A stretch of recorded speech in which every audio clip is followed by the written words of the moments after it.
So as you can see, I have now moved up by 100 grand since the last episode. And the main reason for that is, well, because I have been doing some grinding. And officially, for those grinding purposes, I now have 10 of the Toyota RSC Rally Raid car. And there is a reason for that, as you are about to find out.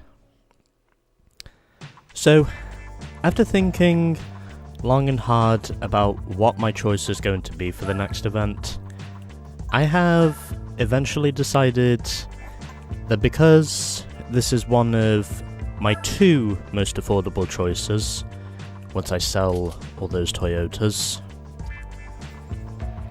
I will be planning on using this, the Mazda 787B. And the main reason I chose this car is, well, because I did actually notice something on the GT fandom page that said about how conservative this car was when it came to tyre wear. As in, it's one of those prototypes that does not just wind up chewing up the tyres too quickly and is able to conserve the tread it has. Even though I probably will be still putting on the super slicks anyway, because, well, we have got some long races ahead of us. And that's why I am now going to sell all those Toyotas I literally just showcased. So, basically the idea is for me to sell all those Toyotas and then to get at least 2.8 million credits, for me to then spend most of that on the Mazda 787B. Anyway, let's now begin our selling process.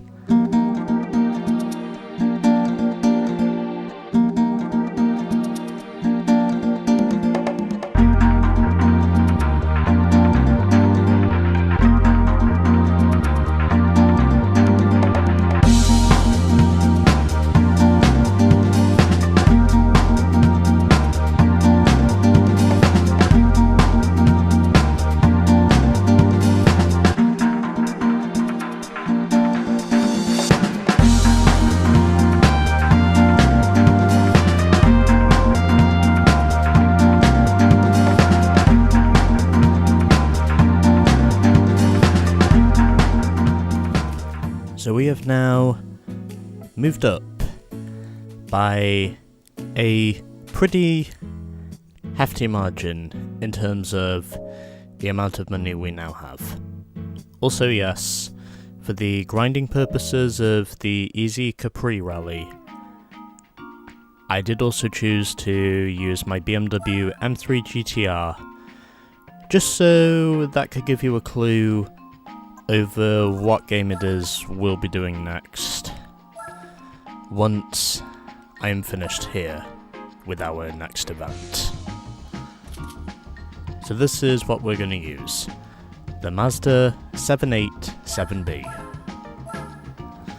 And we will begin.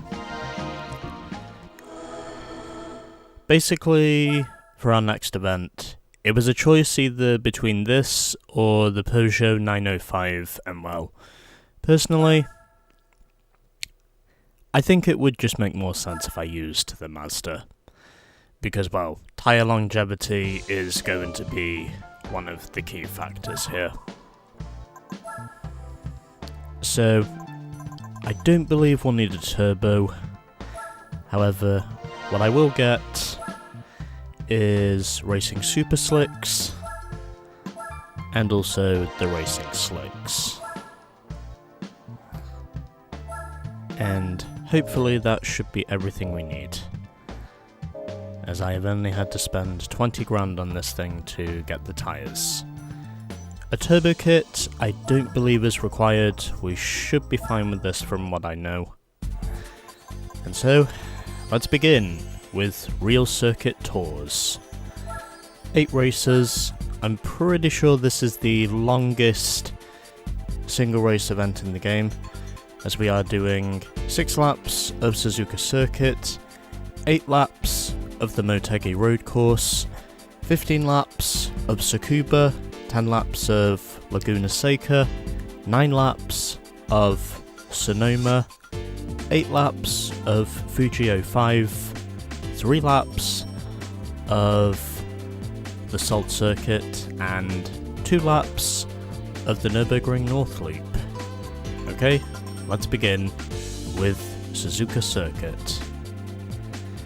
I also quite like how those tracks are listed as well, which is interesting. Anyway, on with the event. And we are beginning this with 2 Nissans, the CLK GTR, a Pescarolo, and the Mazda RX-7 race car. So we've got 6 laps of Suzuka. I think we should be fine with the racing slicks for this, from what I know. Keeping traction control on because, well, this is technically a Group C car, and if I know prototypes in this game without traction control, a lot of them are almost impossible to keep under the reins. But anyway, let's go for 6 laps of Suzuka Circuit, and where if we win, we will get 66 points. So, let's go.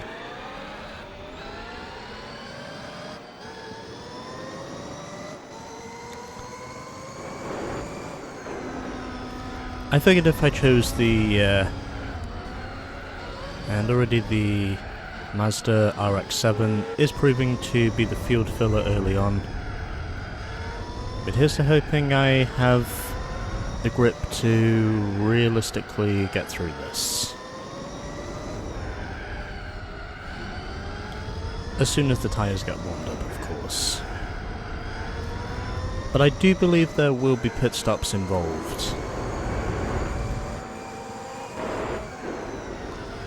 So, I'm just going to take my time here. Try to be about as, well, steady as I can be with the car I'm using, because I have not been playing this game now for a few days. It's a pretty steep slope to climb, but I believe with my experience I should be able to get myself up to speed with everyone else in a relatively short amount of time. I just need to make sure that I become accustomed to the physics of Group B cars. And already the Mazda RX-7 is a long way behind the rest of us. As I said before, he is very much the field filler, and I've already noticed a fair share of wear on the rear tyres, so this could get interesting.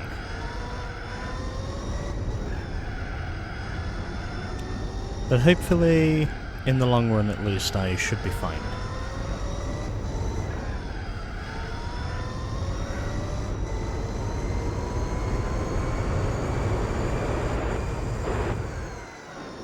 As we're now heading through Dagna for the second time. The R89 is still maintaining his gap over me, but hopefully once enough time has passed, I should be able to clear him. He did look a little slow coming off of the hairpin, and he gives me a nudge. He was probably selling me a dummy anyway. He got loose on the exit, as I am now round the outside, and that is now the lead taken.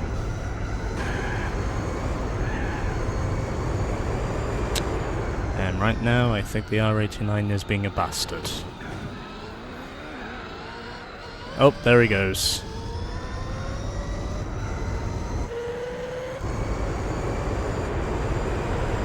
That was through no fault of mine, just to be clear. I'm pretty sure he was basically just running wide. I'm pretty sure he was just running wide through that chicane by himself. I don't believe that had any involvement with me. Because he was actually pushing me in the aftermath of when I was just trying to clear him. Fortunately, however, I did clear him, and now looks like from here we are going to be dealing with, I think, smooth sailing.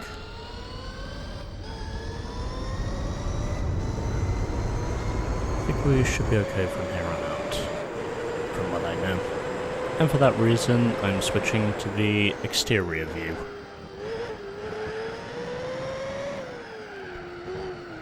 Actually, I should say the chase view.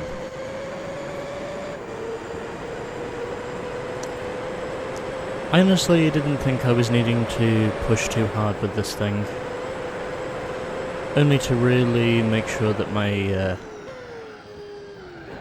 car itself, handling-wise, was able to keep the rest of the field in check. The other reason I wanted to use this thing is, well, because I figured it would just be easier for me to use a car in this game which I have not yet used. And that's why I chose a car like the 787B, because I figured with its conservative tyre degradation approach, according to the GT fandom, I figured this would be just the machine for me to use.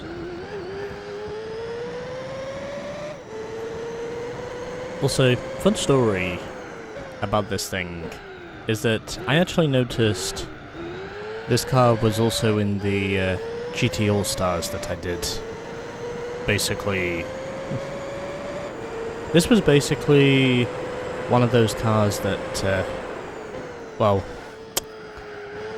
when I initially completed this game in 2017, I did actually encounter this thing and discover just how steady it was in terms of just the general tyre conservation.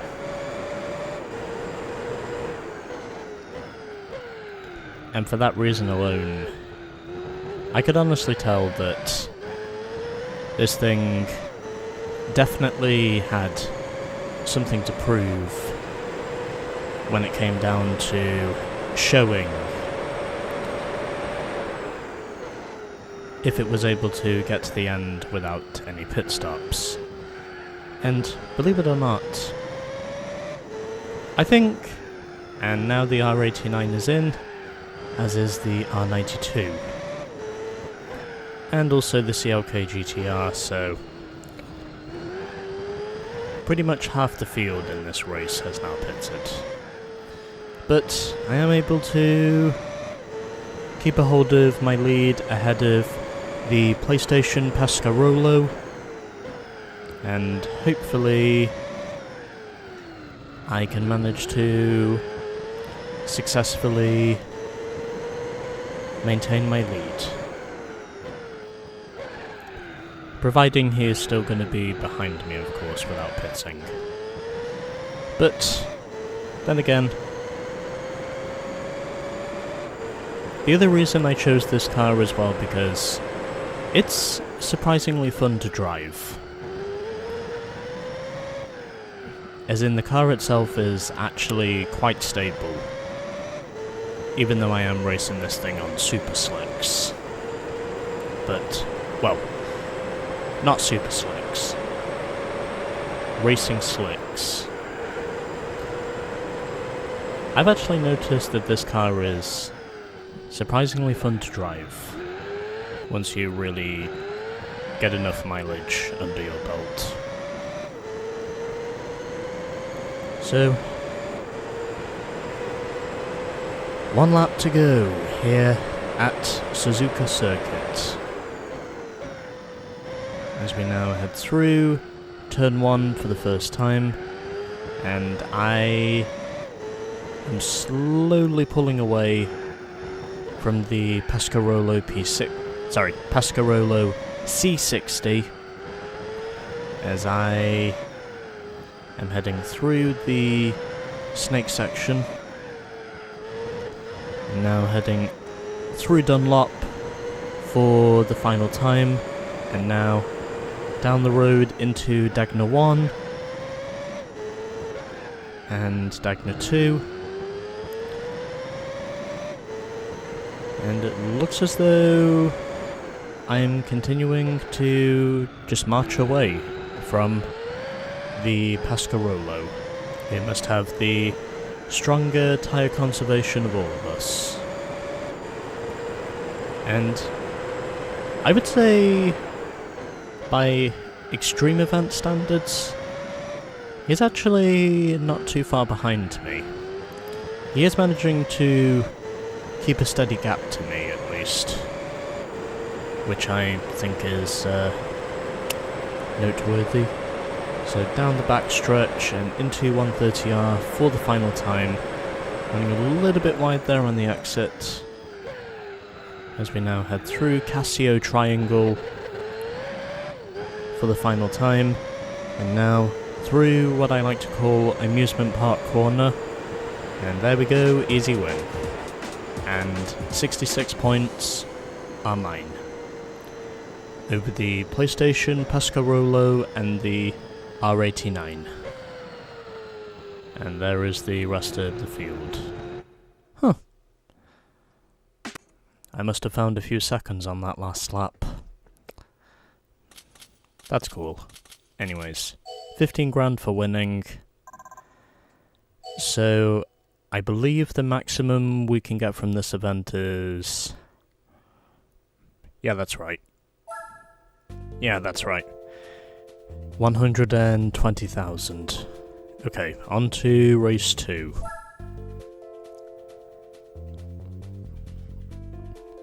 And we are now at Twin Ring Motegi, and where the competition we have this time includes the Nissan R89C, along with the Sauber Mercedes C9, the Pagani Zonda, which is what I would have expected at some point, the Bentley Speed 8, and the McLaren F1 GTR, as we are now doing 8 laps around Twin Ring Motegi.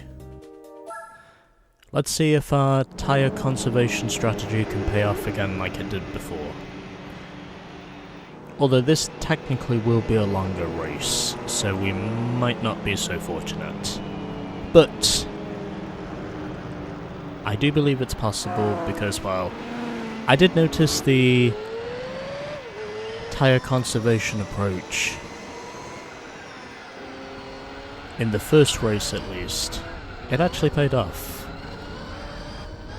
And I'm slowly but surely convinced in saying that sort of thing might just happen again.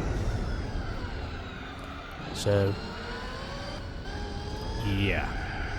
Anyways, cleared the McLaren F1 GTR in relatively little time. That's what I would have expected. And now trying to see if I can get past the Bentley and the Pagani that are both up ahead of me. And trying to see if I can look for a move on the inside. Little contact there with the Bentley, but able to kind of force my way down the inside of the Zonda there, who is still standing firm against the Bentley before, well, the Bentley inevitably passes him. I know what my competition is going to be up front. I also know that up to this point at least, I think we should be okay. And I should be able to gain some time in the next few laps that will hopefully get me to the fucking lead of the race.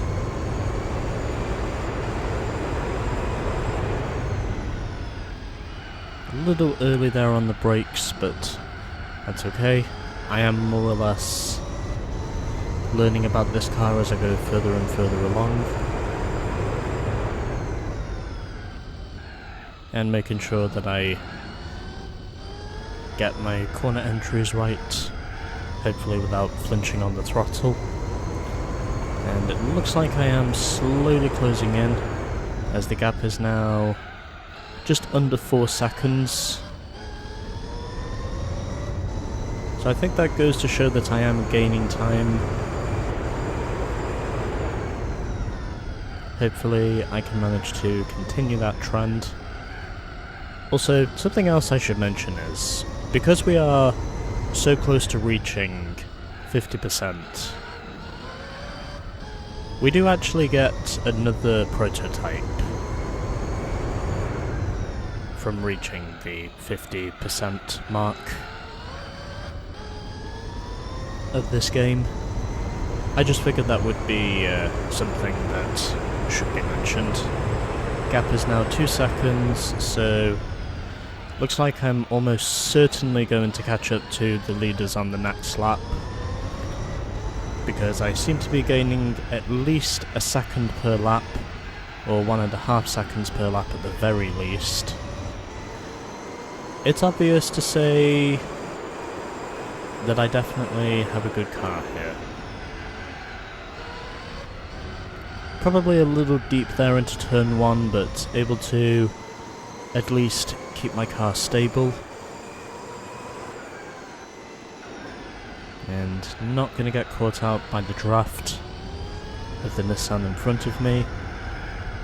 And now I've run wide. Okay, this is where I'm going to have to start concentrating now.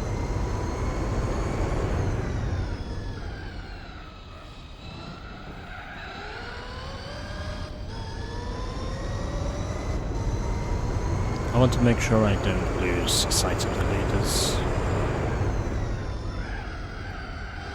That's why I now have to turn up the wick, or else I might just be left in the dust.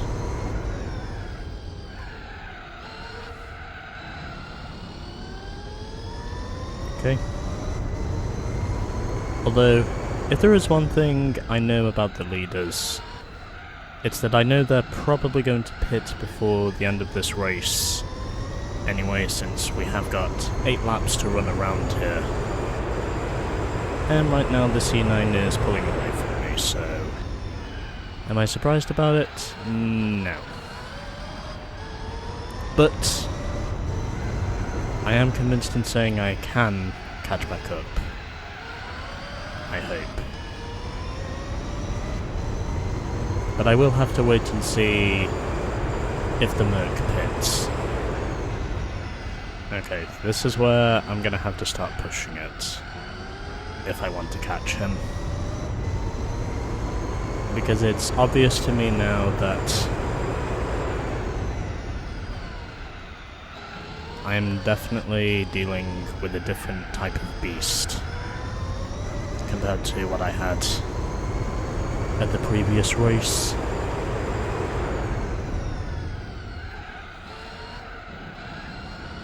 I'm hardly gaining any time right now. So I think that goes to show just how fast the C9 really is.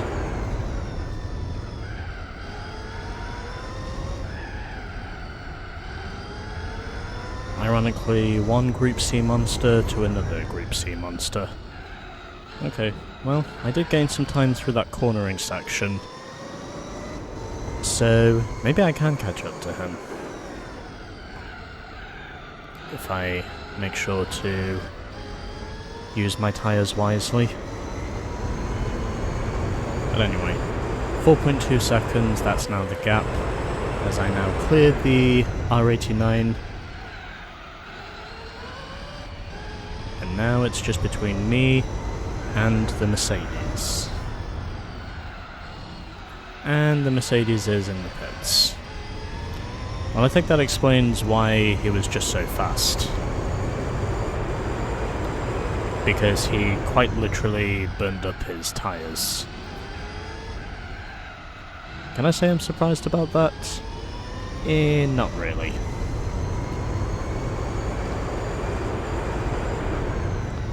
But either way, the Bentley Speed 8 now takes over second. I don't think he's going to stay there for the rest of the distance, because under the circumstances there is still time for both the Merc and the Nissan to make up for lost time, unless they decide to burn up their tyres again. But under the circumstances, since we only have, what, 3 laps to go after this one, I think we should be okay. Plus the other reason I chose this thing as well, because I wanted to at least keep the, the parity of the prototypes going for this episode. I figured it made more sense that way. Plus it is fair to say that this car is pretty popular as well. I know a lot of people often said this car was banned for being too fast, but believe it or not, that was not the reason. The reason why they effectively banned this thing after the 91 season is because, well, the car itself was literally too loud. And now the Bentley is in, so that's now handed the lead back over to the Mercedes C9. And I think that means no one is going to get to the flag before the end of this. And, oh, the Zonda must be the one at the back. Well, I'd say that makes sense. But either way, I am very much on an absolute tear at the moment because of just how far ahead I am. It's obvious to say that the tyre conservation with this car, it is very much paying dividends at the end. It is very much paying dividends for the moment. I might actually consider switching over to the Super Slicks for the next race.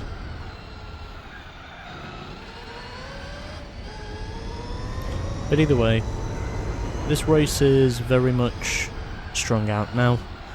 If this was a 5-lap race, then I'm convinced in saying it would have been quite a battle to see who would have won between me and the Merc, but, well, because we have pit stop cycles, ultimately I chose tyre longevity by choosing this car, and I think it's fair to say that we definitely have given ourselves the right combination for this event. Sure, there are other choices I could have used, but I chose the Mazda because, well, personally, aside from the Jag XJR9, which is technically my favourite Group C car, I'll definitely put the 787B in a close second in terms of my favourite Group C models. As in, my top 3 models for the Group C category, or regulations if you will, from that era of prototypes. Basically from the early 80s up to the early 90s. My top 3 rankings from the Group C category would technically have to be the Jaguar XJR9, the Mazda 787B, and the Porsche 962. Those are probably my top 3 Group C cars, even though the 962 does not officially appear in the GT series until GT Sport, when Porsche was finally added, and it wasn't just their tuning powerhouse roof that appeared in the games.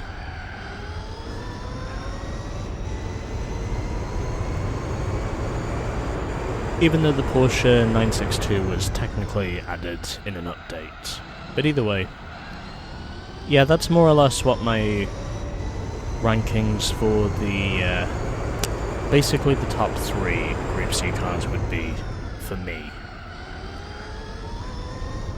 Also because, well, with the XJR9, it was technically the car that did beat the Porsche 962 in all its domination at Le Mans. And I also heard that was a really close race as well, by 1988 standards. And I think someone at Autosport also technically said the 1988 race was probably one of the top 10 greatest races in the history of Le Mans, dating back to 1923, which is when the event was first held. Of course, it was a lot different back then, compared of course to what it is now. Anyway, easy win at Motegi, as I would have suspected, and no one is gonna reach the flag before the fade. So I'm just gonna move on. But anyway, there we go. Another race of domination. And I did so because of me using a car that is fast but also gentle on the tyres. Okay, on now to... Actually, have I saved a replay at Motegi recently? That might actually be something I should consider looking through. Just to see if I have. Ah, yes. Yes, I saved a replay at the Oval. Well, I haven't saved one recently. You know what, yeah. I'm gonna save the replay here, just because I want to.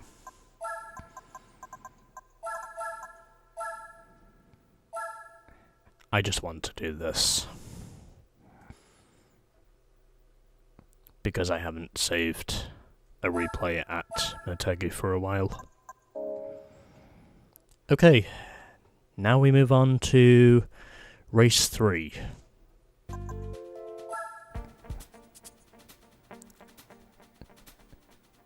And this time we now have 2 dream cars in this race, as we have also got the Audi R8, the Nissan R92, and the Merc C9.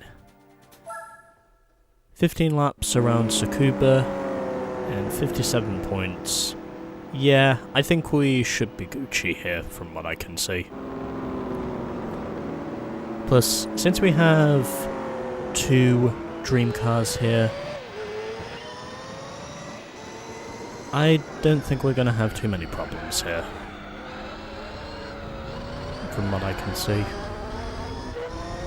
as I'm already clearing the C9 and the GTR.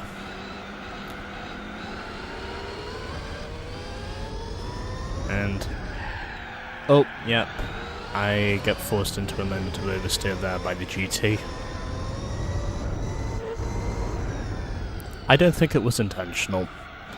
It was probably just a tailwind that effectively caused the contact.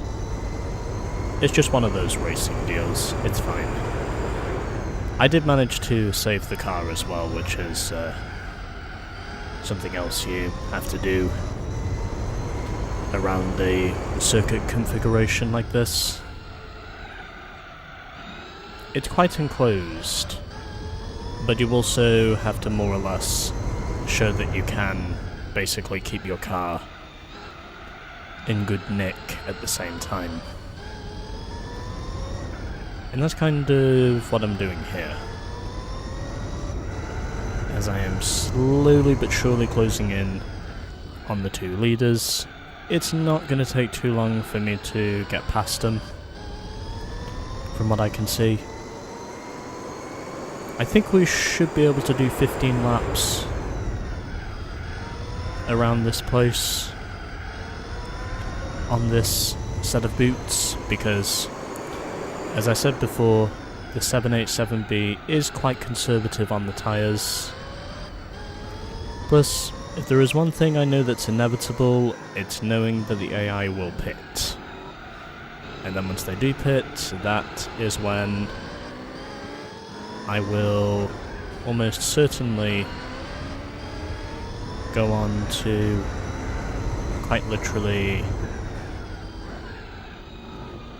dominate the rest of this race.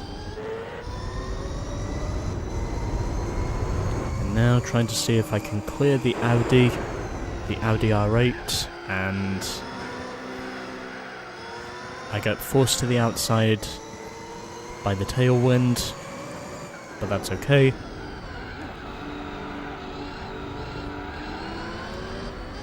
Because I can always pass my opponents at a different part of the course anyway.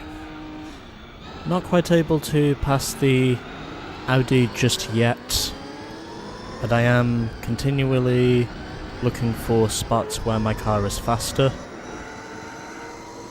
as I now clear the R92 as we head through. I think this is the third hairpin if I'm not mistaken.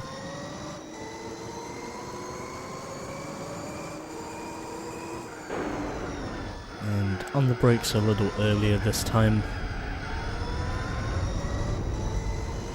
And the Audi R8 is currently pulling away, but either way, I'm just able to keep myself slotted in behind him.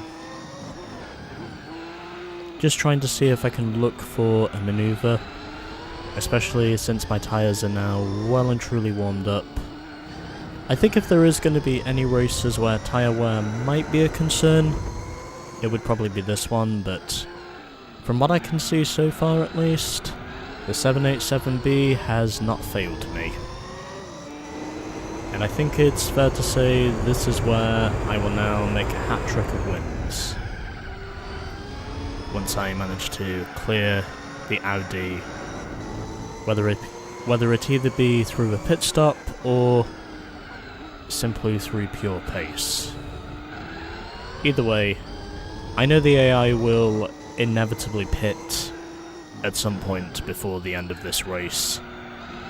Pit stops are practically mandatory at these lengths, and I know that's going to be what will help me to most likely get to the front of the field and possibly stay at the front of the field. And so, after nearly 6 laps, I have now cleared the Audi R8 for the first time. Plus, one other thing about pit stops in this game here at Tsukuba, it's that they actually take pretty long to do. And that's not just to make the pit stop, but that's also to just, well, do everything else in between. But I have now cleared the Audi, and I think up to this point we should be okay. Providing I do not go off into the grass before the end of this one. But at this time at least, that does not look to be a concern.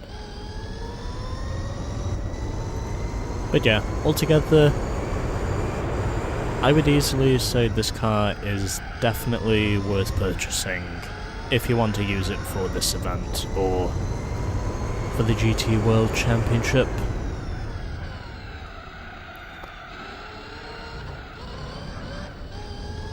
Plus, I was also thinking about taking a break from this game once I reach the 50% mark because, well, I figured that would more or less be the best way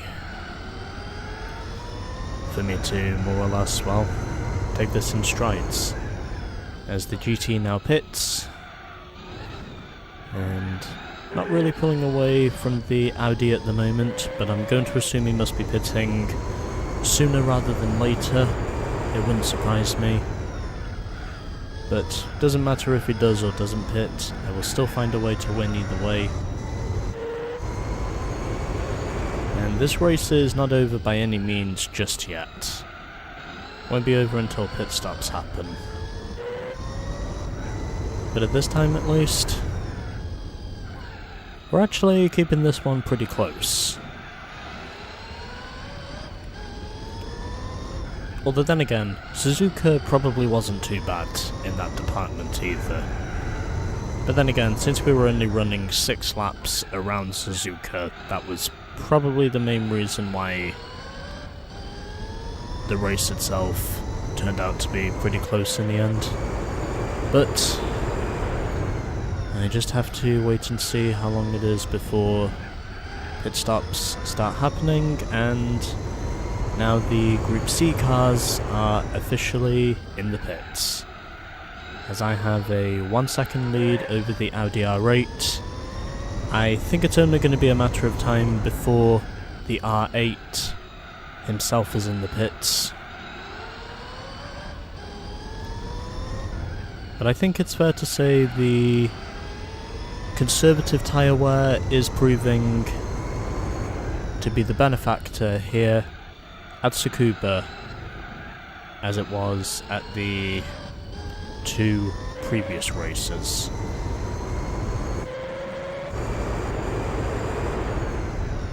And okay, he's still not pitting. I would actually be surprised if we're going to be battling this one down to the wire. That would certainly surprise me. Oh, yep, he gives me a push there. This race is not over by any means. If he's on the same set of tyres as me, then it's possible to say we could actually be duking this one out to the end. But anyway,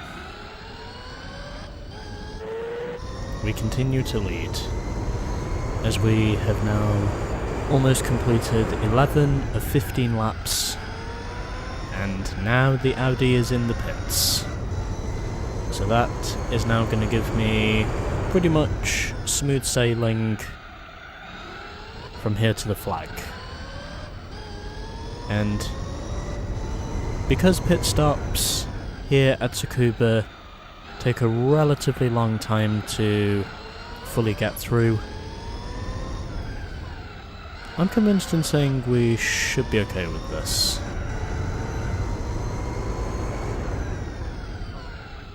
Because with this car and its steady but fast tyre degradation approach, it's fair to say this one is going to be another easy win. However, for most of that race, it was actually pretty interesting. Knowing that I actually had to contend with a battle here at Tsukuba of all places. Knowing that I was actually battling the Audi for as long as I was in the end, I was honestly glad to say that we actually had ourselves what I would consider being a battle.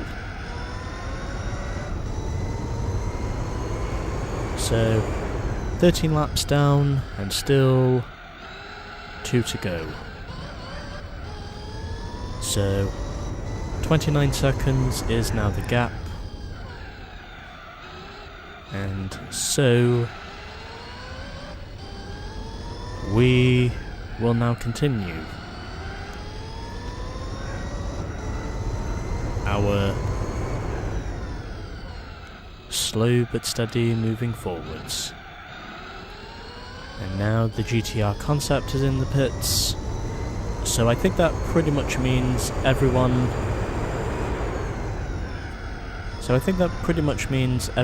barring me has now pitted, and it is now the final lap here at Tsukuba, as I now have a 31-second gap to the Audi. Still, it was actually fun to battle with the Audi while it lasted. I thought it was actually pretty fun altogether, knowing that we were actually having to battle for the lead for most of that race before the pit stop inevitably happened. I would say there was enough to probably call this a good race, as I clearly set a new best lap time by 0.6. And I finished that race in 12 minutes and 16 seconds. And we still have a battle going on between the Nissan and the Merc. Unfortunately, we're not going to find out which one of the two wins it, because, well, the fade happens after about 15 seconds. Anyway, another 15 grand as ours, and it looks like the R92 in the end beat the C9. And then we have the bottom two. Okay, on to race 4. Oh yeah, we also get this. We get the Jaguar XJR9, also known as Jaguar XJR9, for reaching 50%. And that now means once I'm done with this, I can actually take a break from this game, since that is, ironically, the purpose I had before. Anyway, on to Laguna Seca. And by this time, we have got 2 Toyotas, 1 BMW, the Ford GT Spec 2 race car, and, once again, the Pagani Zonda. I think this should be pretty easy. As a matter of fact, this is going to be very easy, as we'll only score a measly 24 points if we win. So basically, what that means is this race is going to be a cakewalk, from what I can see. And I think it's also going to be after this race, as I hit the back of the Toyota 7. Ironically, the car I drove to win like the wind, after fitting a turbocharger, which I basically had to do in order to win. But either way, I am now up into P2, and it looks like after this race I will probably put on the Super Slicks, just to pretty much make my racing just a little bit more of a challenge. Plus I also figured, you know, it's fair use for both the slicks and, you know, the super slicks, if you will. But anyway. I am now closing in on the BMW V12 LMR, which, believe it or not, is only 8 years younger than the car I am using. However, I am still convinced in saying this is going to be pretty easy for me to pull off.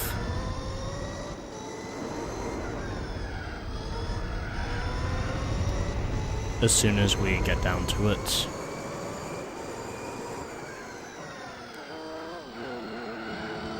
Plus the number of points we get if we win is only 24, so I think it's fair to say this is going to be pretty much an easy win whichever way you look at it. As in, victory is not going to be denied. Here at Laguna Seca.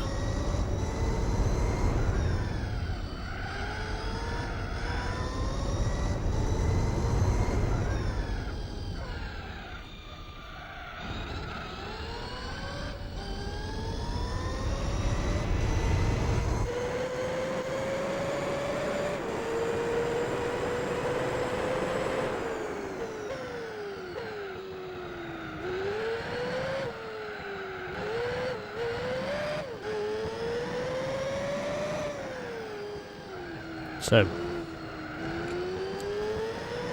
at the end of 2 laps, I am now once again pulling away from my nearest opponent in this race, the BMW V12 LMR. And it looks as though from here, like... Wait, is that the Toyota 7 I see there? He was actually trying to make a passing manoeuvre for second. I think it is. That definitely looks like the Toyota 7 I just saw there. As we now head through Corkscrew another time. I almost went too deep there on that corner entry. The BMW at the moment is definitely battling with the Toyota. Unless that is the GT1 I see there. Nope, that is the Toyota 7. I was right. So,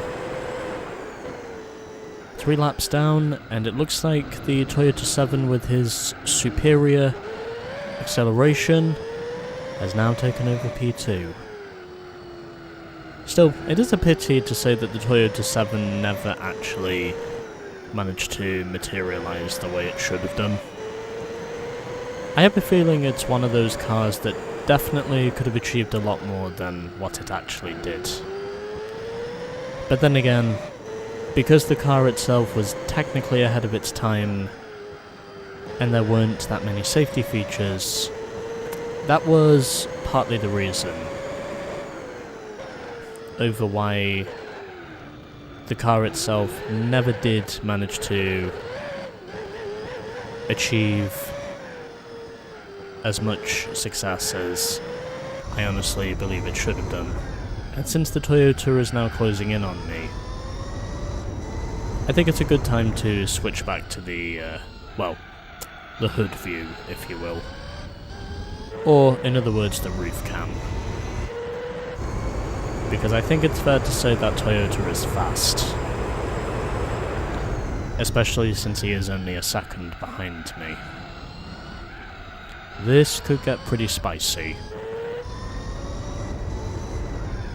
Depending on how long he stays out for. Just have to play it smart. And hopefully with this car, it does actually make me smart.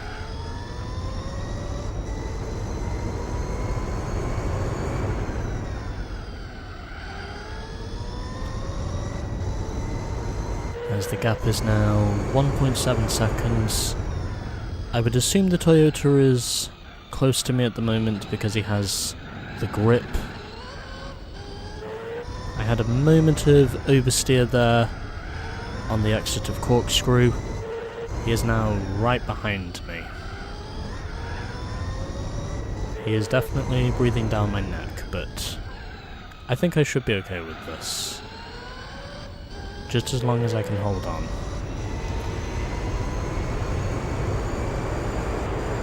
I still believe the possibility of me winning this race is almost a certainty, because pit stops, they pretty much happen almost all the time in the extreme events. So, depending on how many pit stops you have to make for most of these events, and depending on what tyre compound you use, I think for most of these you should be okay. Unless you're driving the Formula GT, then in which case you're practically limited to just, well, one set of tyres anyway. Oh! I definitely felt that one. Fucking hell. He definitely nudged me. That's just how fucking fast he was. Jesus Christ. I always thought the Toyota was going to be fast, but I didn't know he was going to be that fucking fast. He basically just pulled off a bump and run on me. I was actually surprised to feel that one. I definitely felt it when I went through Corkscrew. I could honestly feel that whilst he was breathing down my neck, sooner or later he was going to do something that was probably going to nudge me out of the way. And I think it's fair to say he definitely pulled off what I believe was a bump and run.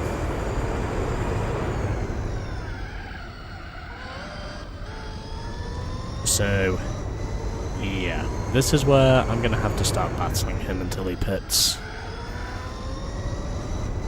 As he's now 1.8 seconds up the road. I honestly was wondering how long it would be before he would actually nudge me. And now he gets it wrong at the Corkscrew. I, however, do not. And he is all over the place at the moment. He must be on grippier tyres. Or those tyres must be dead, from what I can see.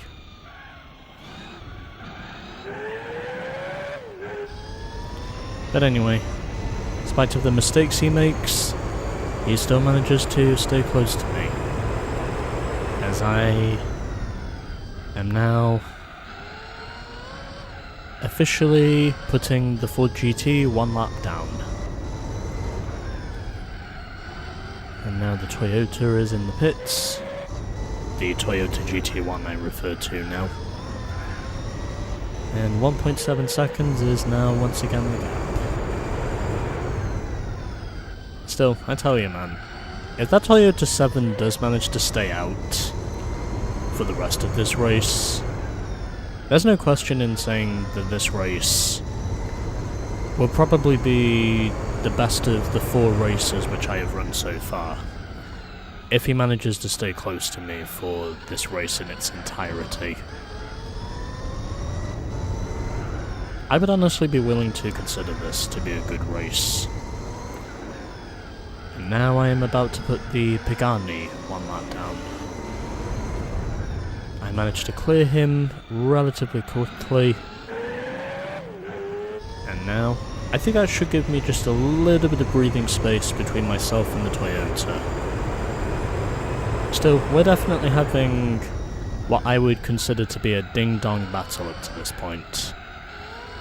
So 2 laps to go here at Laguna Seca. It has been definitely what I would call a good race up to this point, because the Toyota has been battling me for pretty much this race in almost its entirety, ever since he took over second from the BMW. I think it's fair to say that out of all the races we have done so far, this one has definitely been the closest in terms of margins. And he is now closed in on me again. But that's okay because we have just one lap to go. A battle for supremacy here in California. Who will win the tussle? The 787B or the race car that was ultimately shut down because it was too dangerous to drive in the end?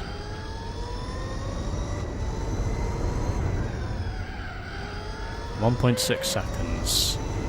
He's closing in on me again bit by bit, but as long as I stay on track from here to the end, I think we should be okay. As we're now heading up the hill and heading under the bridge. My thumb kind of slipped off the throttle there, but that's okay. I think it's fair to say this has definitely been a battle, as we head through Corkscrew now for the last time, and heading through Rainy Curve. Hard to believe there are only very few corners that have names on this circuit. So, heading through the final turn, this left-hander, and now on the front straightaway, and there we go, as I set a new best lap time in the process, and I win in the end by 2.4 seconds over the Toyota 7. That was actually a good race altogether. I'm not gonna lie, that was a really good race. Probably the best one I've had in the extreme events so far, is what me thinks. I can definitely say there was enough evidence there to make the claim of saying that was definitely a ding-dong battle. But nonetheless, I emerged victorious again. Now we move on to the second half. Yeah. So we are now into the second half of the real circuit tours.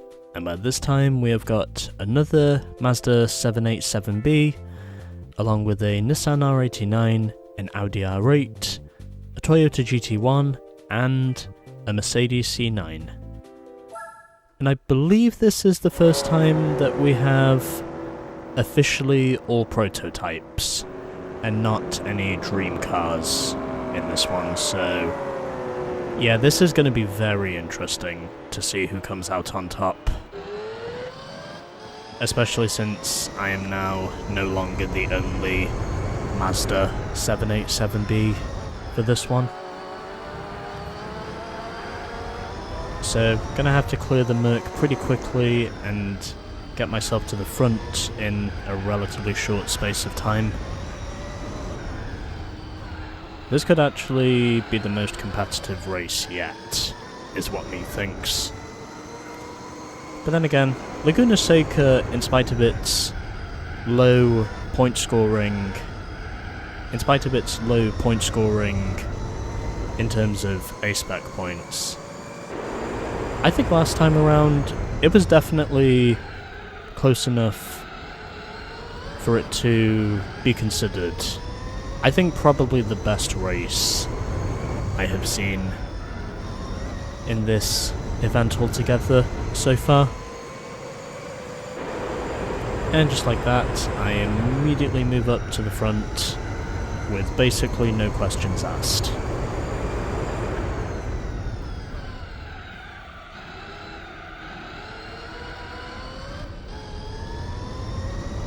Which in all honesty surprises me.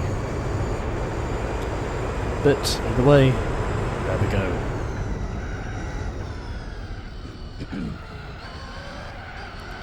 I am now up at the front of the field. and my throat at the moment is trying to sputter on me.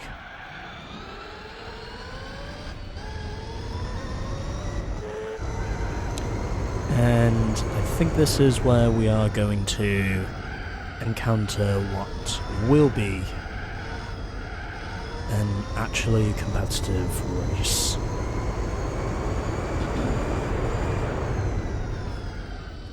I really don't know if that managed to clear my throat or not, but I think it's fair to say that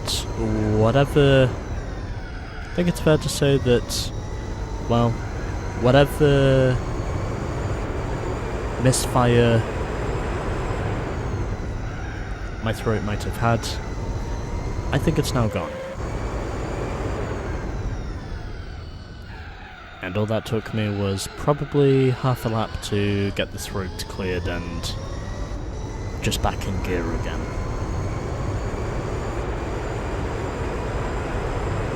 And looks like this one could be interesting again because it's a battle of the two Mazdas.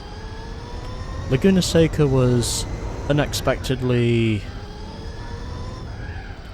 a good race, especially when I noticed that the Toyota 7 was actually giving me a battle for most of that race before he eventually ran wide in one too many corners and ultimately gave me the lead. But still, I will give credit to the Toyota 7 where it's due, because I was not expecting Laguna Seca to be as close in the end as it was. It honestly did feel like it was actually a compelling race. And I can certainly say that for most of that he did give me quite a battle before I inevitably break away from his crutches.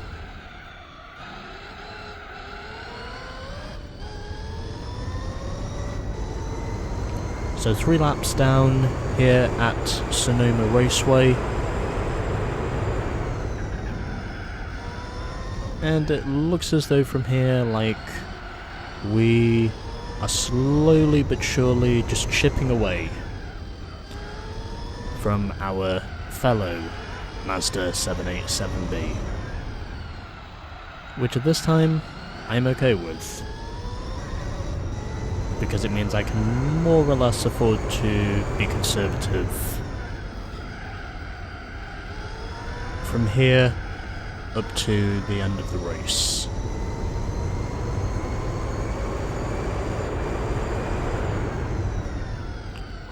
Which, in all honesty, I am okay with.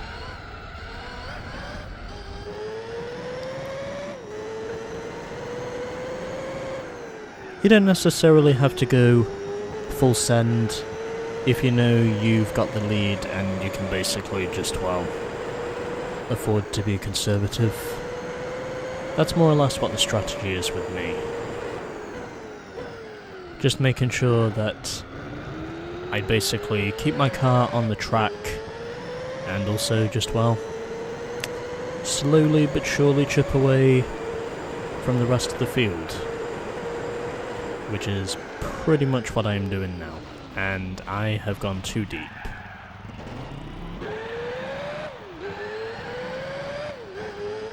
And as a result, I wind up overshooting turn 1. But that's okay, because I did have a relatively comfortable lead, and I did also manage to save the car once I got back on the track anyway, so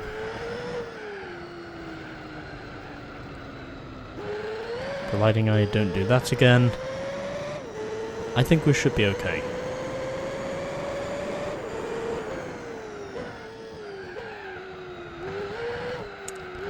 Still, I was not expecting Laguna Seca to be as close as it was in the end. I really wasn't. I was honestly hoping that maybe it would be a close race, because I know that from time to time the AI do tend to give the player a challenge at Laguna Seca, but out of all the unexpected battles I've seen in the game up to this point, and there have not been many of those, but I would certainly say the battle I had with the Toyota 7, it's definitely been the most competitive battle I have seen so far, in terms of the extreme events.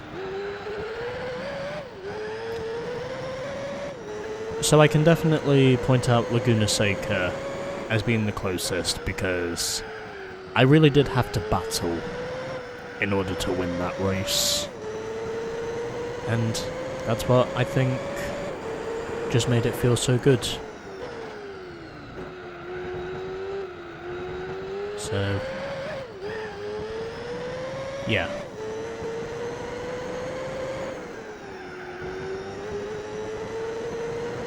Alrighty.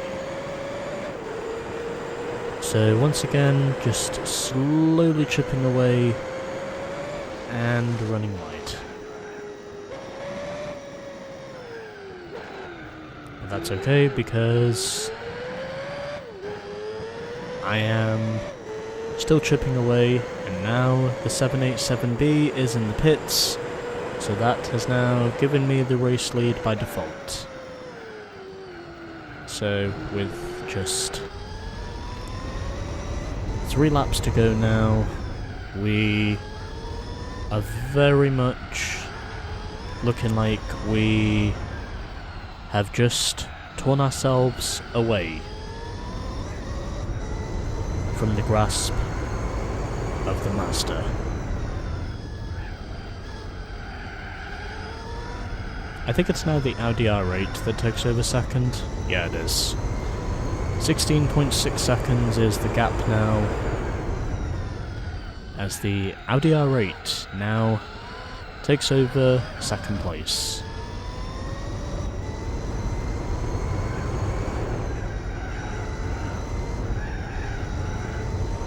And now we have just 2 laps to go here at Sonoma. I almost went wide there through the exit of the penultimate corner. And now it looks like we have got a really strong shot here of putting this race on ice. And once again I overshoot turn 1. But that's okay, because I still very much have a huge lead at the top. And sometimes that's just what you have to do. I'm going to assume the tyre conservation in the other 787B must not work as well as it does for the player. I think that might be what the case is.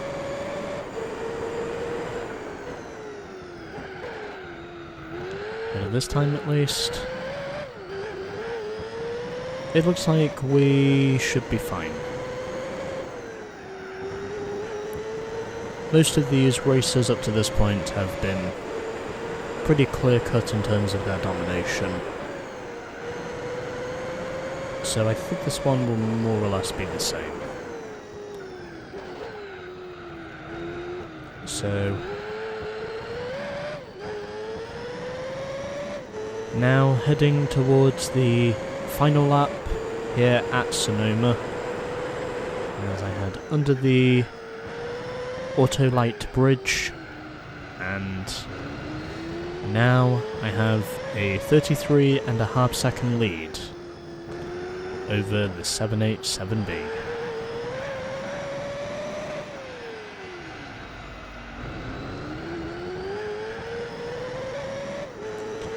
So continuing to move away now from the rest of the field, which is where I need to be. And gap is now 34.9 seconds, I'd imagine the gap is obviously going to be bigger than that once we get to the end of this lap. I know, of course, the AI will not make it to the finish before the flag, because, well, it only lasts 15 seconds before the fade inevitably kicks in. And there is nothing I can do to stop the fade, unfortunately. But anyway, 153 A-Spec points is mine. And in the end, it was the Toyota GT1 that finished at the back of the field. Also 1-2 for the two Mazdas, which is what I would have expected. But anyway, my tyre longevity helps me to win again. And that is now 5 out of 5. I think. Yeah, that's right. Yeah, 5 out of 5. Now, we move on to race 6. And now we have the Toyota 7 back again for race number 6.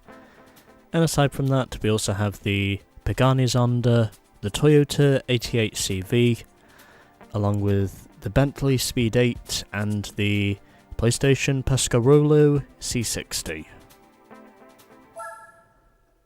If the racing has taught me anything up to this point, it's that most of these, with my tyre conservation, they have been very easy for me to more or less get into striking range of the lead, to say the least. And yep, there is a skirmish. But that's okay, because I have now overtaken nearly half the field. And now I am up into 3rd position.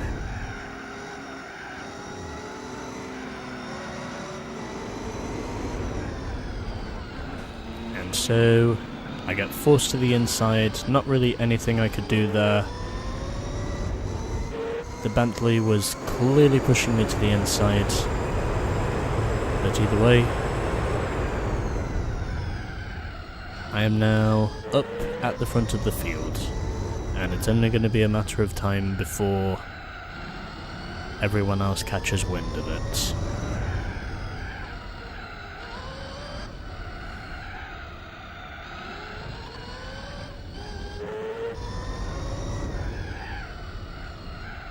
Come to think of it, have I actually saved a replay at Fuji 05 yet?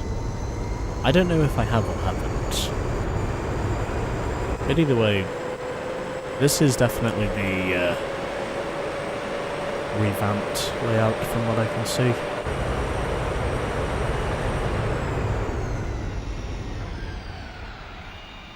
And it looks like this thing does have a top speed limit, as everyone else has now more or less made their way past the Pagani by now. It would be hard to imagine the Zonda being anywhere else but last at this point, because technically the Zonda is the slowest of all of us.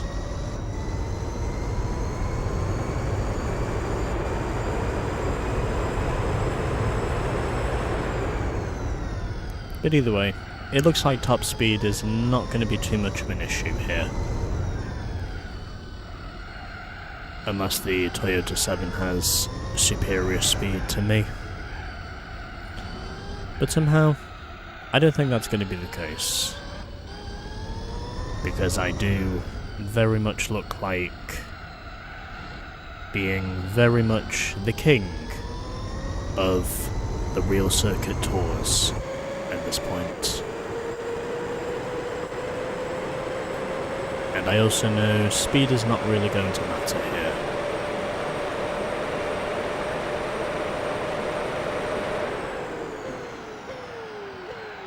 as I now have a 5-second lead at the front of the field. And it looks like at this point that's only going to continue.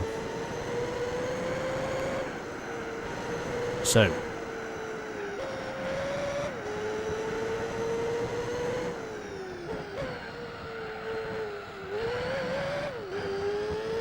we are going to be in position to more or less go out and give ourselves a relatively easy win from what I can see, unless the Toyota starts closing in on me again. Which could be possible, but at the same time, I wonder if it actually is possible.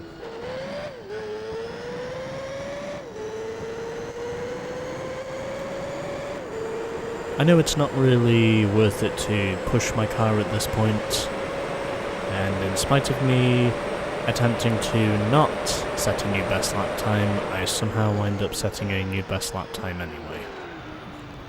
So gap is now 5¼ seconds over the Toyota 7. He is proving to be the superior car to the rest of the field. However, since Fuji is more about speed rather than acceleration, I honestly think he'll have a hard time trying to catch me. Or a harder time trying to catch me unless I go for a spin.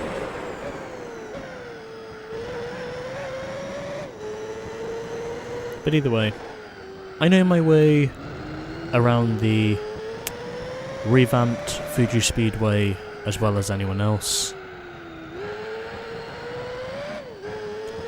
And I believe the trouble that some people think I might have, it's probably not going to be there, from what I can see. So, 4 laps in to race 6 of the Real Circuit Tours, and it looks like I am beginning to sense the pulling away can pretty much be taken in strides, because I am just so far ahead of everyone else at this time. As the Toyota now becomes the first car to pit, he's going to briefly fall to the back of the field, but he should be able to get past the Zonda pretty quickly as well. As I run wide there on that corner exit.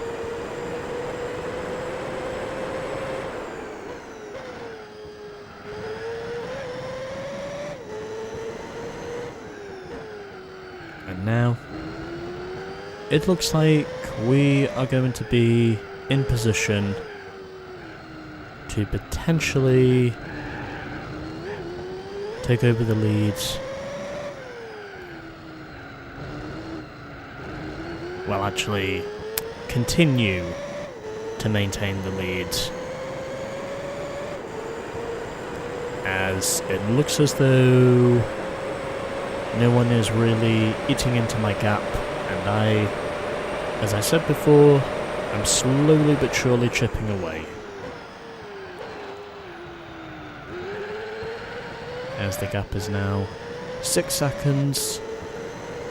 The revamped layout does have plenty of runoff areas, so in case if I do run wide, the odds of me spinning out through some of these corners without being able to recover is minimal.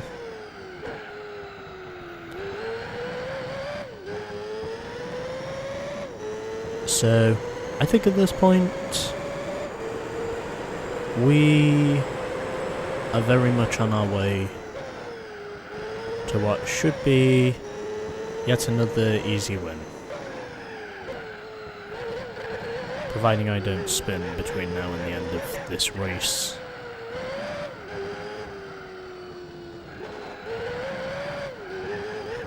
And yep, okay.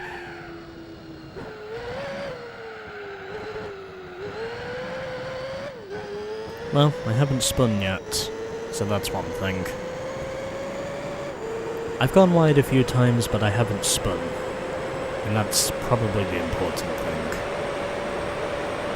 So, 6 laps down, and it looks as though my superior tyre longevity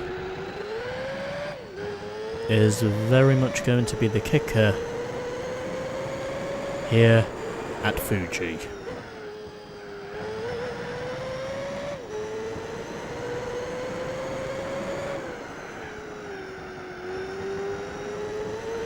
As the Bentley now pits in, and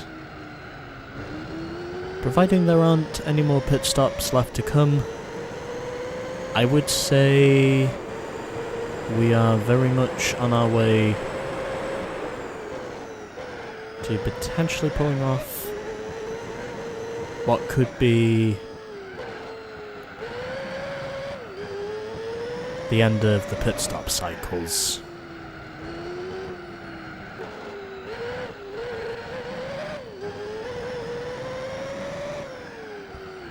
So trying to see if I can overlap the Zonda. That's precisely what I do. And at this point, it looks as though we are now going to secure another race win. However, I may have to lengthen the gears when we get to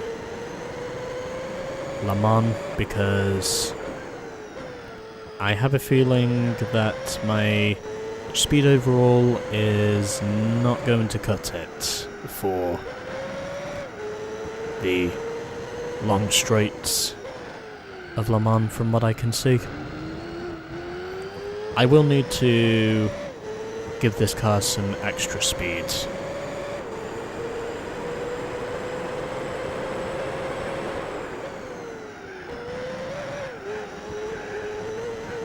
There's no need for me to really push it at this point, and that I'm okay with. And still continuing to run wide through some of these corners, but able to at least... I almost went for a spin there, as I got caught out by that one bit of runoff there, but either way, it's okay because I have proven to be superior once again. And I think that also means both the Toyota and the Zonda will technically get to the end of this one. And yes, they do, as I win in the end by 12.2 seconds. Nice to actually see more than one car finishing the race this time. Anyway, that's now 6 races down, and let's now head over to Circuit de la Sarthe for race 7. And we are now at Circuit de la Sarthe, and where this time we have got 2 Nissans, 1 Mercedes and 1 Toyota as our competition, and for the first time in this event we also get to see an appearance from the Chevy Camaro race car. And before we do anything else, I'm gonna lengthen the gears in this thing, just to make it... yeah, I think 15 should do it. Just because I need a little extra speed down those long straightaways. I think that should give me enough speed to get to the front of the field. Okay, let's go. 2 races to go. And if we win this one, we will get 107 points.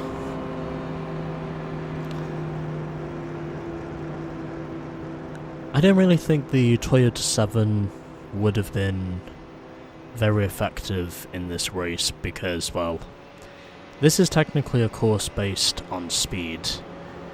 And well, whilst I can say the Toyota is fast, the Toyota 7 I'm referring to now, I'm not sure if he would be able to keep up with the speeds here at Le Mans compared to the other places. Plus the other thing that probably wouldn't help out the Toyota 7 is the fact that this is a bumpy track surface. And typically, when it does come to tracks with bumpy surfaces like this one, you have got to be mindful of making sure that your brakes work.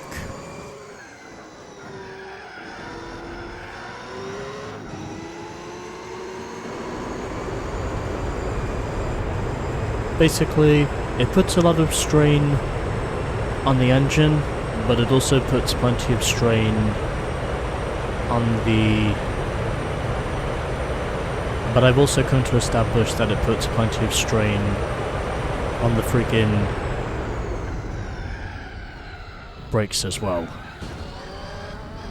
Because you have to basically slow down almost as quickly as you speed up.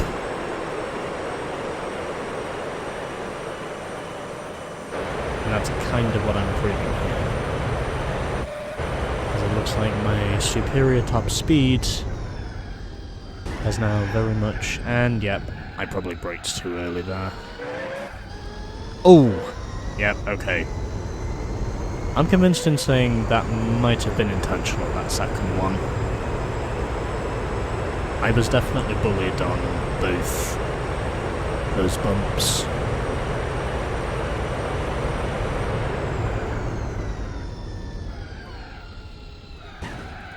And I'm getting pushed out the way again.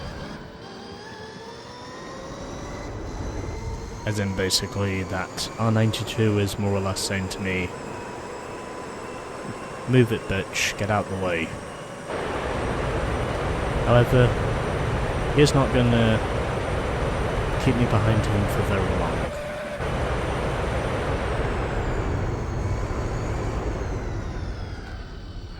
I really am starting to wonder if that top speed adjustment was needed. Great. Now I have been forced off the track. Well, I figured speed was going to be a factor here. But what I didn't figure was how aggressive the AI were going to be. And up to this point of the event, I would say they've been very aggressive. So far, at least.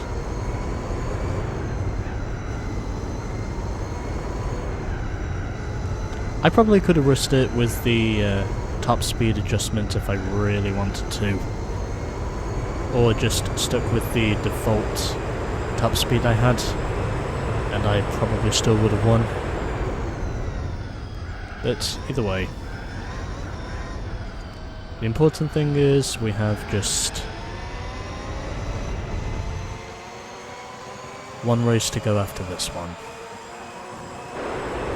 And it's fair to say that the importance of using a fast car here seems to be going pretty well. As I am trying to clear the Mercedes C9.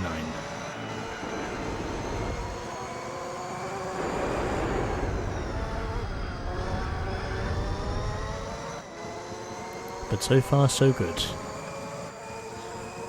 And maybe that's because basically all of us seem to be with similar speeds to one another. As I am now out front once again, I think I hit a top speed of 225 down that first front stretch. But either way,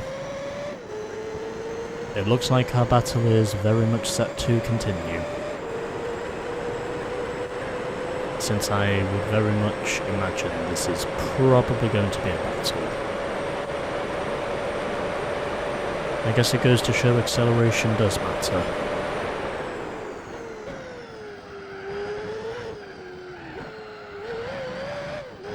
And this time around, I think I might just be pulling away. As I now have a 2.3 second lead over the Mercedes C9.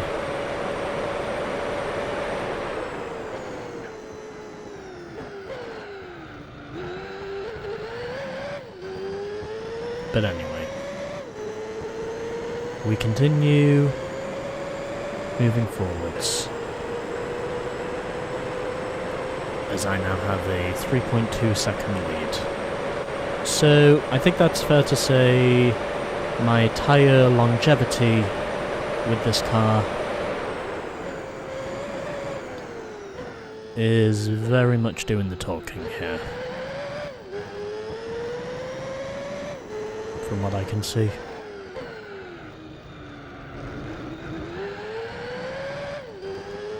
So 3.7 seconds is now the gap, and it looks as though from here, like, this is going to be where the race itself is pretty much put to bed. As we head through the Porsche curbs once again, and 2.8 seconds is now the gap, so I think I probably lost maybe a few tenths in that previous sector split.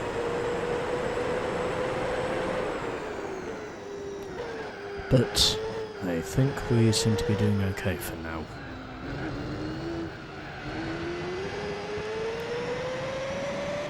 As we now begin the final lap here at Le Mans. And is anyone going to be pitting? I'd say, judging by where they're positioned at the moment, yeah, they are pitting. And now this lap is in the shit. So pretty much everyone is now in the pits, which is what I would have guessed. So that's pretty much handed the win over to me by default, from what I can see. I probably didn't need to adjust my top speed for this one, but I chose to anyway because, well, I just wanted to. May not be a fastest lap on the last lap, but I have still managed to prove why this car can be quite the... I have still very much come to show why, in terms of tyre longevity, this car very much proves to more or less be the marathon runner.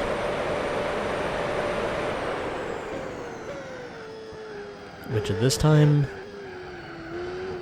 is what seems to be helping me out.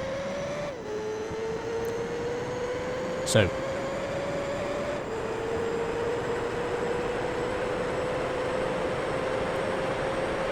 we have about half a lap to go now. I believe this should no doubt be where we are realistically going to walk away with the win almost to no problem.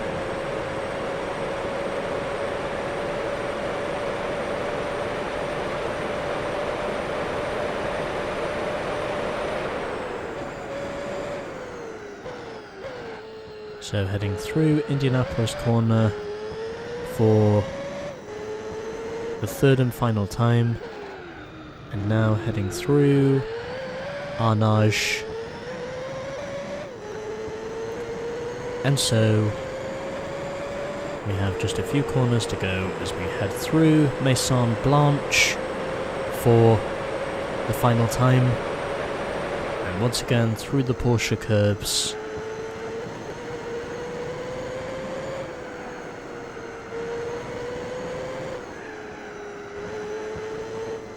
And it looks as though at this point, like, this is going to be yet another surgical win for me and the ever-present tyre whisperer, the 787B. As I pass the Rolex clock, and no one is going to make it to the end. It's fair to say that for the first 2 laps at least, the race was pretty interesting, but then after that, well, eventually the tyre degradation caught up with the AI, and that was why they were forced to pit. But in all honesty, I'm okay with it, because it means it's just another easy win for me. Alright. Now, let's head over to the Green Hell for our final race.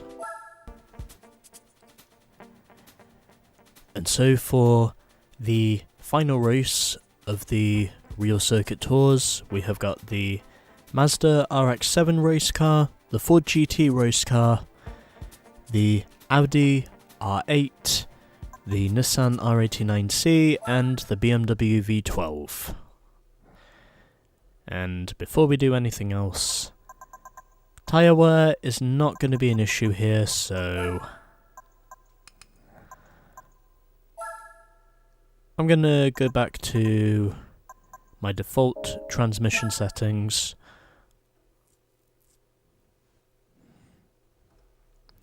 And I believe the racing hards will more or less be good enough to get me to the end here. Yeah, I'll keep it at that. Anyways, 12.9 miles is what awaits us. And this is going to be, I think, a very easy win, as we are doing 2 laps around the Nürburgring, and I believe there is pretty much nothing that can stop us.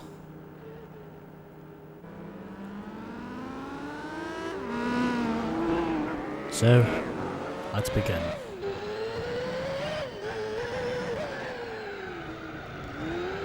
Oh yeah, I never actually used the Super Slicks, did I? I'm gonna have to make sure I do that. I'm gonna have to make sure I do that at some point. I thought about using the Super Slicks after race 4, but then after going through the competitive race I went through last time out in but then after that competitive showdown I had with the Toyota 7, I just thought it was in my best interest to keep the slicks on. And the Nürburgring, as you might have guessed, it's very hard to pass around here. So you have got to be tactical with your passing manoeuvres. And once again, the acceleration is helping me out. Probably didn't have to downshift there, but I did so anyway, just so my car would stay on track. And now I have a 3-second gap to overcome to catch the Audi R8. Something that I do believe I should be able to do, as long as I'm able to keep this car out of the grass. I think we should be fine. So 2.7 seconds is now the gap. I know I'm going to get past the Audi whichever way I see it.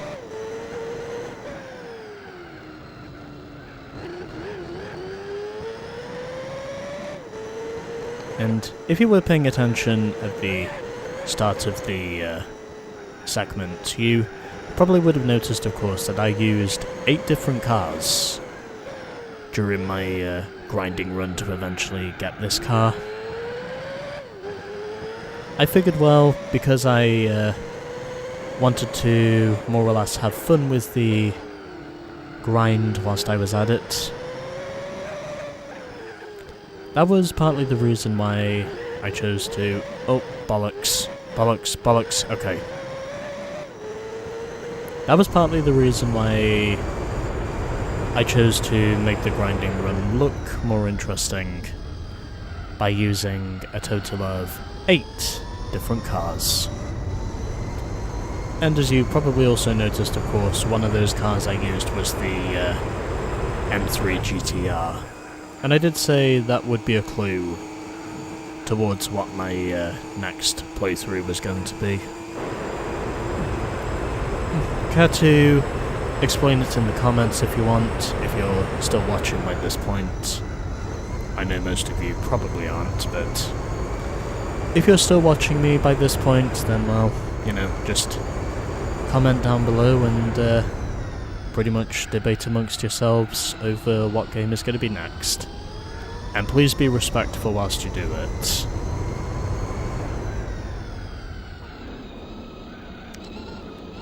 I already have to deal with enough negativity in the outside world as it is, as I'm sure most of us probably do.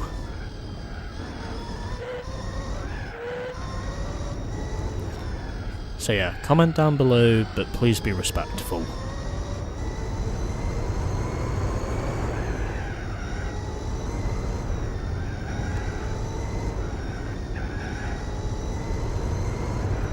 Even though I have come to notice, of course, that a majority of my audience who do comment, I'd say they're actually pretty sensible. So, you know, as ever, please be sensible and respectful. And, well, just have fun watching my videos.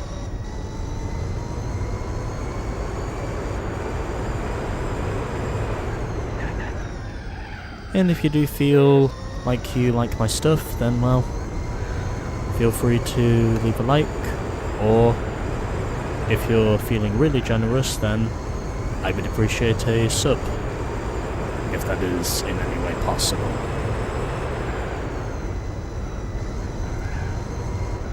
And because we are at the Nürburgring, tyre wear is definitely going to be an issue, especially on the second lap. I have no idea what happened there. I'm going to assume I must have just lost the rear end when I got up on that curb. I think those were probably rumble strips I was on for a moment there. And then basically, because of those rumble strips, I basically wound up losing the rear of the car, but I was also able to keep a hold of the front of the car.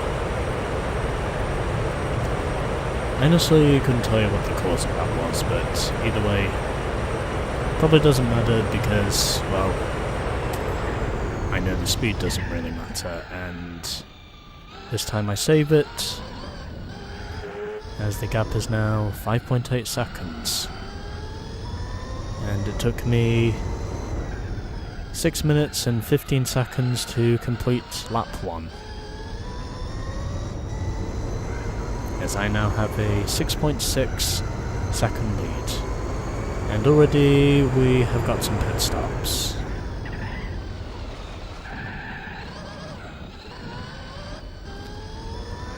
Yeah, did I mention it's near impossible to keep setting clean laps around this place, basically lap after lap after lap after lap after lap? If there is one thing I know for sure about the Nürburgring, it's that it's almost impossible to keep setting clean laps. As a matter of fact, to set up as many as possibly... Oh, yeah, I knew that was going to happen. That was almost inevitable. I was waiting to see how long it was before I got absolutely drilled by the Audi once I spun. I was basically just waiting to see how long it was before that sort of thing happened. And I'm getting pushed again. Fuck you.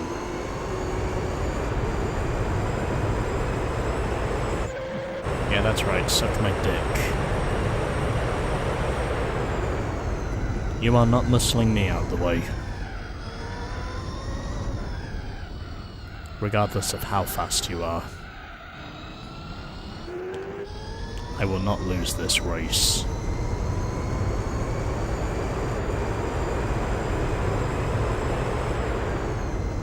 Yeah, did I mention it's near impossible to set consistently clean lap times around the Nürburgring?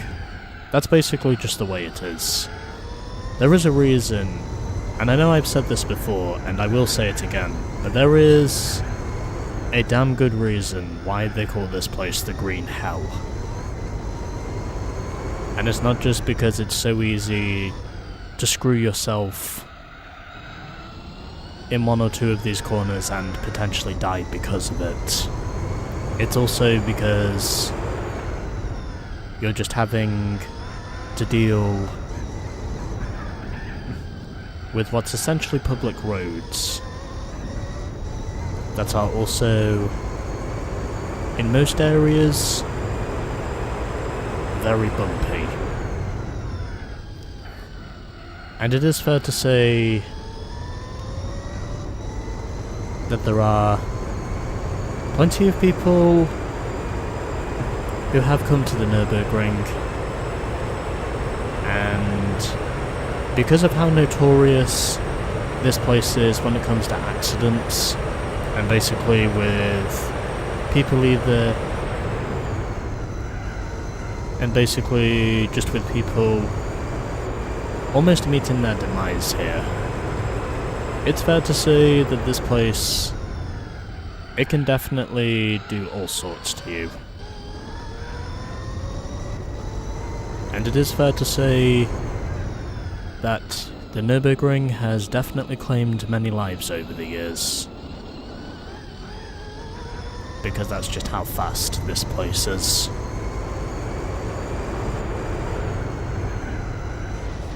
It puts a tremendous strain on the driver, but what it also does is, it puts a tremendous strain on the car. And you really have got to make sure that you're on it. I think the only time the Nordschleife is still being used today is if it's for the Nürburgring 24-hour event, from what I know.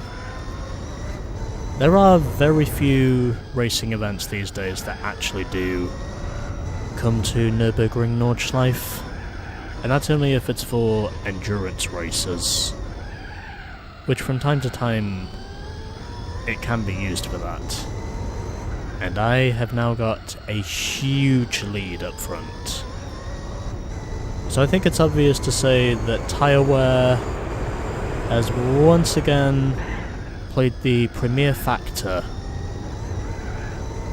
of giving me what will once again be an all but assured win.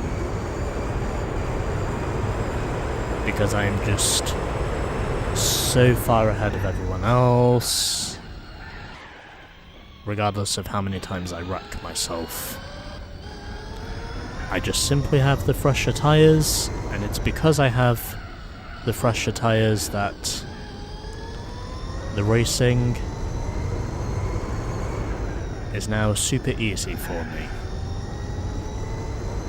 And the other reason for that is, well, because the Nürburgring is just so fucking long.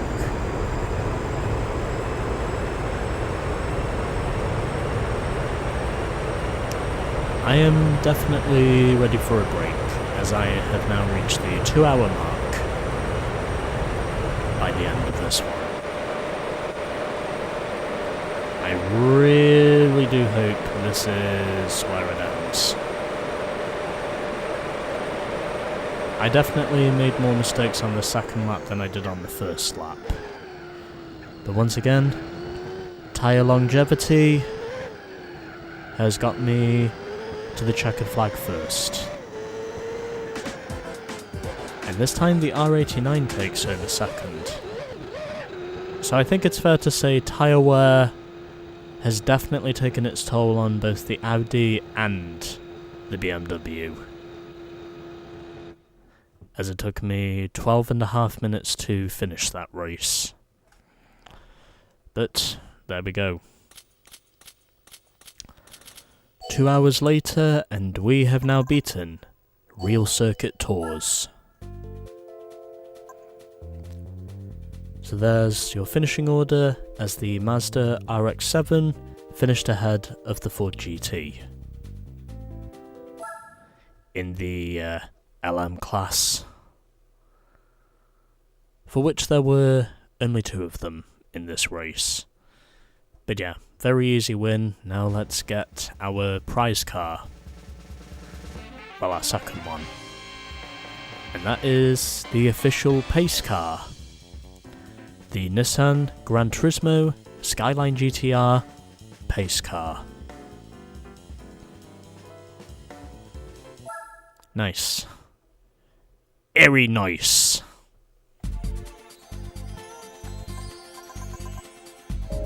And that's now the longest single race event in this game done.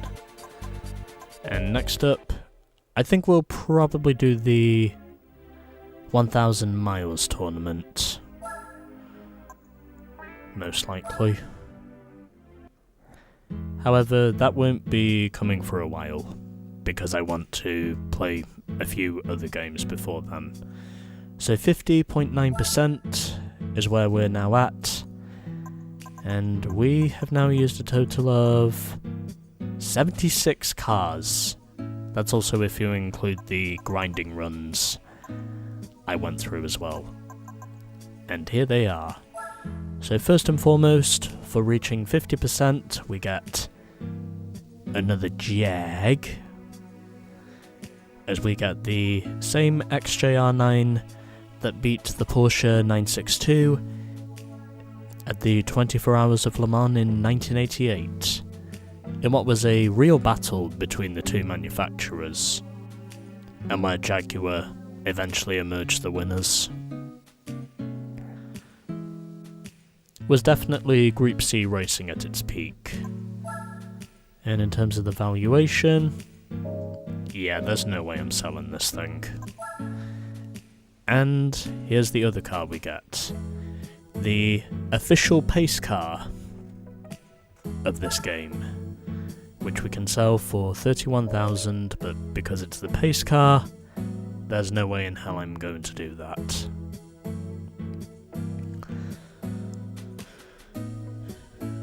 But yeah, there we go. The Real Circuit Tours is now done, and we have now made it to almost 51% completion, and we've driven nearly 1,800 miles altogether, and scored less than 24,000 A-Spec points with 308 trophies. And we own 116 cars, with all but 7 of those being prize cars. But there we go. The Real Circuit Tours is done, and next time we'll be doing the 1,000 miles tournament. However, before then, I'm going to take a much needed break before returning to this.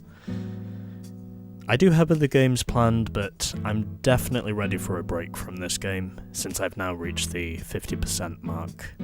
But anyway, yeah. So, next time on Gran Turismo 4, after I've done 1 or 2, maybe even 3 other LPs first, 1,000 miles tournament.